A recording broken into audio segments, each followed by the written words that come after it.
I still like you, Joe. It's okay. Thank you all for having this. Fire Chief Robert Lloyd, Tiverton Fire Department. Mr. Souza, I'd like you to know I would be asking the same exact questions that I'm going to ask you of Mr. Katz, but I'm not sure where his budget is on these issues, so I can't say that. One of the statements you made earlier this evening is that all budgets were cut. Could you explain to me what was cut from the police department? I could dig it out. There's a couple of small items. There's nothing. I have it right here. Not a thing. Okay. No, nothing. Okay, I stand corrected. Okay. Again, I don't want you to take this. I'll say to this, okay? This budget was a collection of several of us, and we used the democratic process. We voted on line items, and I was outvoted on a lot. I mean, I actually supported the planner because he's also filling in as the administrator, he's doing as administrative, and I was voted out. So some of these cuts weren't mine. Fair enough, but again, this is... But I think most of the fire department cuts were mine, I have to admit that. Absolutely, that's fine. So then you'll be perfect to answer them for me. The other you have here is that there's a track record of not maintaining buildings within Tiverton.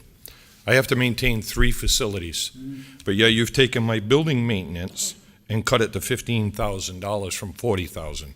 How am I supposed to maintain 3 buildings? Buy cleaning supplies, paper good products, even toilet paper for my firefighters.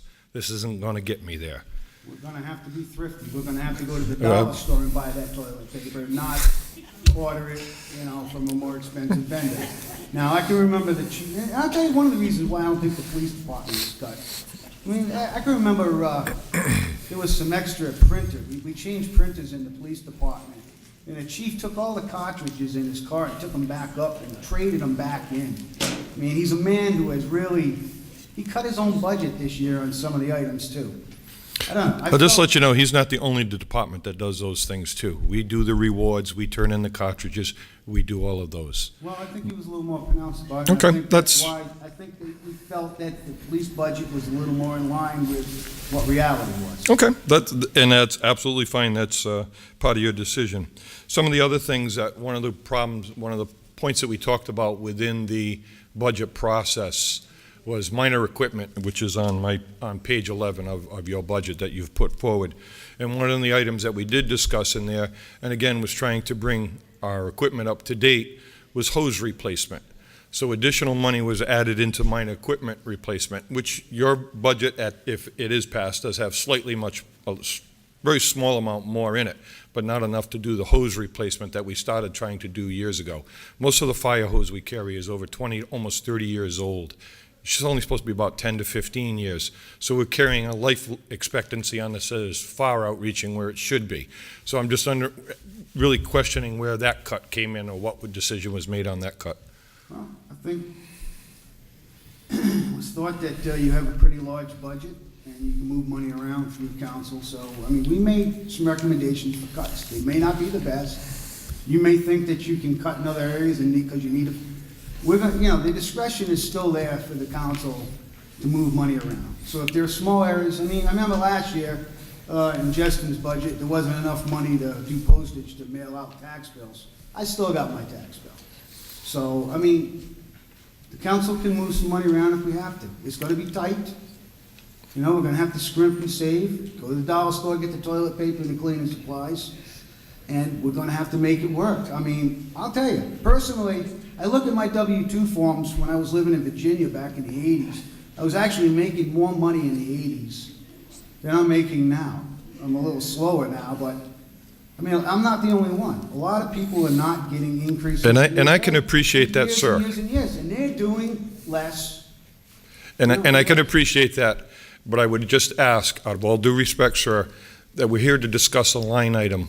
And I understand that you wish to put your thoughts forward, and that's great, and I understand where you are. But I really would like to talk about these items, and I have heard you say these things over and over and again, and I really would respect. I'm trying to respect you. Please respect what I'm trying to do. I'm trying to operate a budget and go along and understand where you're trying to take my budget. One of those items that you've cut was the overtime budget. And I have talked to you on this before, and I do understand what you're saying. Well, now we're fully staffed. The overtime has gone skyrocketed in the fire department years in the past because we weren't able to keep employees. That money that I got for that came out of my own budget because we didn't have employees, different things that were moved around. You've cut that overtime now where it's down into a reasonable range where we were at 200,000 for this year's proposed budget. You've cut that to 100,000. Can I just give you a few figures that you may not have had? And I will, acknowledge that you did try to come talk to me, you wanted to, but I advised, I felt that I was in a bad position. As a council member, I felt that the respect should be given to go through the administrator first if you wish to come in and talk about it. And I understand your stand that you were a taxpayer, that you felt you needed to come and talk to me. I felt I needed to follow my chain of command that I had. So a couple of items in that you've put out, that you were talking about cutting that by 50%. You cut it from 200,000 to 100,000. Let me give you a few things. Do you know that as a council member, you signed a contract with the firefighters union that has built-in overtime in it? That's correct. Do you know the amount that equates to in an annual budget? I had it, I don't have it off the top of my head. It's approximately $40,000 just to offset that's in there. Okay, that's fine, and I got it.